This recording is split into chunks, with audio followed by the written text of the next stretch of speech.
দুপুরে লাঞ্চে আমি খাচ্ছি ওয়াটারমেলন। রান্না হয়েছে অনেক কিছু, দেখাচ্ছি। এখানে চিকেন আছে, একটু বাকি আছে সিটি করতে এখনও।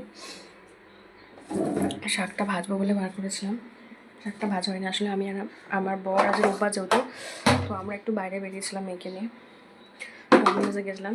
ও অনেকদিন ধরে বায়না করছিলো, তো হাফ রান্না করে গেছি, হাফ রান্না ভেবেছি এসে করবো। এখন বাজতে যায় 4টে। সকালবেলা একটা গ্যাস নিয়েছি, তখন মেয়েকে নিয়ে ডাক্তারখানায় গেছিলাম।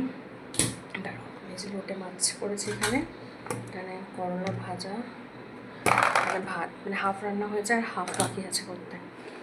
আর মেয়েকে নিয়ে যেহেতু ডমিনোজে আগে ডাক্তারখানায় গেছিলাম, তারপরে ডমিনোজে গেছিলাম। গ্যাসটা নিয়ে আর চলে গেছি, মানে দেখিনি গ্যাসটা। এসে দেখি গ্যাসটা দিয়ে বিচ্ছিরি গন্ধ বেরোচ্ছে, পুরো ঘরময় গন্ধ ভর্তি হয়ে গেছে।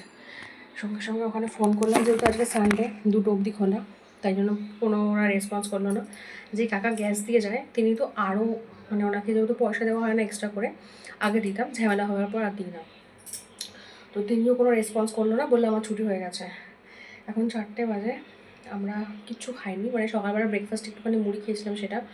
আর সবথেকে বড়ো কথা হলো, যদি গ্যাস লিক করে, আশেপাশে সবার ঘর আছে, আমার ঘরে 4টে সিলিন্ডার, আমার ডাবল সিলিন্ডার, নিচে 2জন থাকে তাদের ডাবল সিলিন্ডার, তাহলে পুরো ফেটে মরে যাবো আমরা সবাই। আমার গ্যাসে ভীষণ ভয়।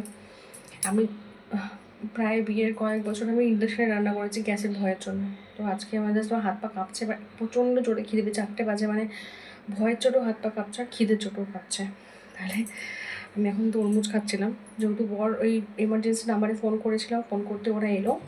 যেটা এমার্জেন্সি নাম্বার দেওয়া থাকে সেই নাম্বারে ফোন করলে শুধুমাত্র গ্যাস লিকেজের জিনিসটা ওরা মানে অ্যাড্রেস করে, কমপ্লেন রেজিস্টার করে।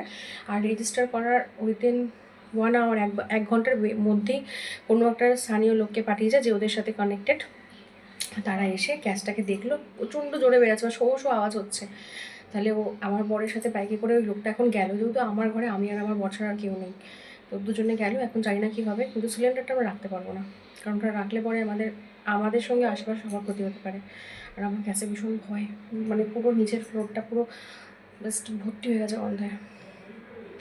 তো আজকে লাঞ্চ বলবো না, ও আসলে হয়তো আমরা খাবো, কিন্তু এখন এটাই খাচ্ছি, খুব জোরে খিদে পেয়েছে তাই জন্য।